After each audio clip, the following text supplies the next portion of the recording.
Nellore Vikrama Simhapuri university విద్యార్థులు జనసేన అధినేత పవన్ కళ్యాణ్ను కలిసేందుకు హైదరాబాద్ వచ్చారు. యూనివర్సిటీ సమస్యలను ప్రభుత్వం దృష్టికి తీసుకెళ్లినా ప్రయోజనం లేకుండా పోయిందంటున్న విద్యార్థులు పవన్ను కలిసి తమ సమస్యలు విన్నవించుకున్నారు. పవన్ను కలిసేందుకు నెల్లూరు నుంచి పాదయాత్రగా హైదరాబాద్ వచ్చారు. ప్రస్తుతం పవన్ కొత్త cinema Katamarayudu shooting Ramoji film సిటీలో జరుగుతోంది. షూటింగ్ మధ్యలో నెల్లూరు విద్యార్థులతో పవన్ భేటీ కానున్నారు. విక్రమసింహపురి యూనివర్సిటీ సమస్యల గురించి విద్యార్థులు ఏమంటున్నారో మా ప్రతినిధి నవీన్ మనకు అందిస్తారు. నెల్లూరు విక్రమసింహపురి యూనివర్సిటీలో ఉన్న సమస్యలు పరిష్కరించాలంటూ కూడా విద్యార్థులందరూ కూడా ఆందోళన బాట పట్టారు. మా యూనివర్సిటీలో ఉన్న సమస్యలు అనేక సార్లు ప్రభుత్వం దృష్టికి తీసుకెళ్ళినా కూడా దాన్ని ఎవరు పట్టించుకోవట్లేదని చెప్పి కూడా విద్యార్థులు చెప్తున్నారు. అయితే వీళ్ళందరి సమస్యలు కూడా పవన్ కళ్యాణ్ వివరించేందుకు వీళ్ళందరూ కూడా పాదయాత్రగా వచ్చారు. మొత్తం ఇప్పుడు ప్రస్తుతం విద్యార్థులందరూ కూడా మన దగ్గర ఉన్నారు. వాళ్ళని అడిగి మరో విషయాలు తెలుసుకుందాం. అసలు ఏ సమస్యలు ఉన్నాయి, ఎటువంటి అంశాలు పవన్ దృష్టికి తీసుకెళ్ళినట్టు తెలుసుకుందాం. చెప్పండి, మీరందరూ కూడా పాదయాత్రగా వచ్చారు. మొత్తం మీ అందరూ కూడా విజయవాడ వచ్చేసరికి మీ అందరికీ అస్వస్థత గురైంది. పవన్ కళ్యాణ్ తెలుసుకుని మీ అందరిని కూడా పిలిపించాడు. రేపు ఆయనకి ఏం చెప్పబోతున్నారు? మా యూనివర్సిటీ స్టార్ట్ చేసి 8 సంవత్సరాలు అయిందండి. ఈ 8 సంవత్సరాల్లో అభివృద్ధి కంటే అవినీతి బాగా పెరిగిపోయింది. ప్రభుత్వం వారు కూడా ఇప్పటి వరకు కనీస దర్యాప్తుకు కూడా ఆదేశించకుండా అవినీతిని ప్రోత్సహిస్తూ వస్తున్నారు. యూనివర్సిటీలో ఈ 8 సంవత్సరాల్లో 100 కోట్ల పైన అవినీతి జరిగిందండి. ఇప్పటివరకు ప్రభుత్వానికి ఎన్నిసార్లు విన్నవించినా కూడా లోకల్ లీడర్స్ నుంచి స్టేట్ లీడర్స్ వరకు ముఖ్యమంత్రి గారికి, గవర్నర్ గారికి విన్నవించినా కూడా వారు పట్టించుకోవడం లేదు. అందుకని ఈ మధ్యకాలంలో పవన్ కళ్యాణ్ గారు పిలుపునిచ్చారు. ఎక్కడ అన్యాయం జరిగినా మీరు కానీ ముందు ఒక అడుగు వేస్తే నేను మీకు మీ వెనకాల అడుగు వేసి మీ అడుగులో భాగమయ్యి అక్కడ అవినీతిని రూపుమాపడానికి కృషి చేస్తానని చెప్పారు. ఆయన గారి స్పీచ్ని మేము స్ఫూర్తిగా తీసుకొని ఈరోజు మా యూనివర్సిటీలో జరుగుతున్న అవినీతి, అక్రమాలు, అరాచకాల మీద మేమే కృషి చేసి కాపాడుకోవాలని, మా యూనివర్సిటీని రక్షించుకోవాలని నెల్లూరు నుంచి హైదరాబాద్కి పాదయాత్ర ప్రారంభించామండి. మేము పాదయాత్ర ఫిబ్రవరి 22వ తేదీ నెల్లూరులో స్టార్ట్ చేశాము. ఈరోజు 9వ రోజు అండి. విజయవాడ దాటంగానే మాకు చాలామందికి అస్వస్థతకు గురయ్యాము. పవన్ కళ్యాణ్ గారే హెచ్ఎంటీవీ వారు పవన్ కళ్యాణ్ గారి దృష్టికి తీసుకెళ్లారండి మా సాధక బాధలు మొత్తము. పవన్ కళ్యాణ్ గారు వెంటనే స్పందించి మీరు నేరుగా నా ఆఫీస్కి వచ్చేయండి, నేను మీ ప్రాబ్లమ్స్ని క్లియర్ చేసేటట్టు నేను చర్యలు తీసుకుంటాను అని చెప్పి వెంటనే మమ్మల్ని బస్సుల్లో వచ్చేయమని చెప్పారండి. మీరు చెప్పండి, అసలు యూనివర్సిటీలో ఎటువంటి వాతావరణం నెలకొంది, ప్రధాన ఎటువంటి సమస్యలు ఉన్నాయి? సార్, యూనివర్సిటీ నేను దగ్గరగా 1.5 సంవత్సరం నుంచి చూస్తున్నాను. నేను పీజీ స్టూడెంట్ని, అక్కడ ఎంబీఏ టూరిజం చేస్తున్నాను. సార్, మా యూనివర్సిటీలో చేరాలంటేనే మా జిల్లాలో ఉన్న స్టూడెంట్స్ అంతా భయపడిపోతున్నారు.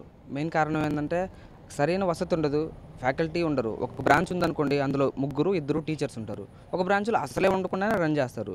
మెయిన్ ప్రజెంట్ ఇప్పుడున్న రిజిస్ట్రార్ గారు అయితే చాలా అంటే చెప్పలేనంత చాలా అవినీతి అక్రమాలతో పాల్పడుతున్నాడు. కనీసం ఒక హైయర్ అథారిటీకి హాస్టల్ మూసేశారనుకోండి, ఏదైనా సమస్యలు ఉండి హైయర్ అథారిటీకి ఒక లెటర్ ఇద్దామని రిప్రజెంటేషన్కి వెళ్ళినా సరే అక్కడ దగ్గరగా పోలీసులను పెట్టి బయటికి గెంటేస్తారే తప్ప కనీసం మా ప్రాబ్లమ్స్ వినడానికి కూడా లేడు. మా యూనివర్సిటీలో అది ఒక రేకుల షెడ్ ఉన్నట్టు ఒక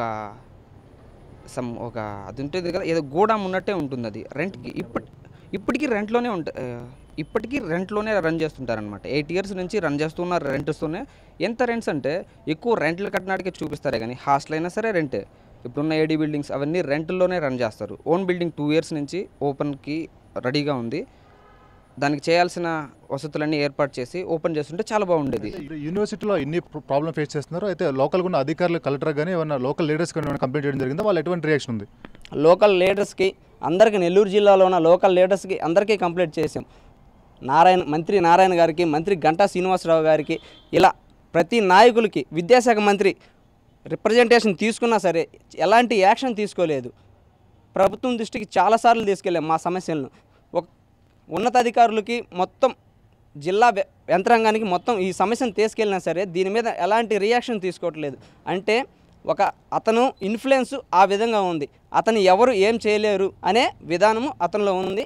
అతను ఇంతవరకు ఎలాంటి యాక్షన్ తీసుకోలేదు. గవర్నమెంట్కి ఇన్ని సమస్యలు చెప్పినా సరే. అయితే ఇప్పటికే మీ సమస్య పట్ల అధికారులు, ఉన్నత రాజకీయ నాయకుల దగ్గర కూడా తీసుకెళ్లారు. అయితే పవన్ కళ్యాణ్ ద్వారా మీ సమస్య పరిష్కారం అవుతుందని అనుకుంటున్నారా? అవును sir, especially Pawan Kalyan sir వల్లే ఇది పరిష్కారం అవుతుందని మేము ఊహించి సార్ చెప్పారు, మీరు ధైర్యంగా మీ సమస్యల కోసం పోరాడండి. మీ సమస్యల కోసం పోరాడితే మీరు రోడ్లు ఎక్కి చెయ్యండి, చేస్తే ఆ స్ఫూర్తితో యంత్రాంగం దిగి వస్తుంది, అందరు దిగి వస్తారు అని ఒక ప్రసంగం చేశారు. దీనికి పవన్ కళ్యాణ్ సారే మాకు ఈ యూనివర్సిటీ సమస్యలను తీర్చగలరని మేము 22 మేము సార్ కాడికి వచ్చాం. ఫోన్ కాల్ వచ్చింది, మీరు ఈ సమ్మెను విరమించి ధైర్యంగా మీరు ఇక్కడికి రండి అని చెప్పి మాకు ఫోన్ చేశారు. అందువల్ల మేము సమ్మె అక్కడి నుంచి పాదయాత్రను విరమించి మేము డైరెక్ట్గా ఇక్కడికి వచ్చేసాం. నెల్లూరు విక్రమసింహపురి కాలేజీలో అవినీతి అక్రమాలు జరుగుతున్నాయంటూ కూడా విద్యార్థులందరూ కూడా పాదయాత్రగా హైదరాబాద్ చేరుకున్నారు. అయితే పవన్ కళ్యాణ్ కూడా వీళ్ళందరూ కూడా రేపు అపాయింట్మెంట్ కూడా ఇచ్చారు. వీళ్ళందరూ కూడా ఇప్పటికే ఉన్నతాధికారులు అందరూ కూడా మేము కంప్లైంట్ చేస్తాం, అయినా కూడా మా సమస్యలు కానీ కాలేజీలో ఉన్న సిచ్యువేషన్ కూడా మారలేదు. సో దీనందరూ కూడా ఒకటే పరిష్కారం పవన్ కళ్యాణ్కి చెప్పి ఆయన మాత్రమే దీన్ని పరిష్కరించగలుగుతారు చెప్పని కూడా విద్యార్థులు చెప్తున్నారు. కెమెరామ్యాన్ కళ్యాణ్తో కలిసి వినయ్, HMTV, హైదరాబాద్.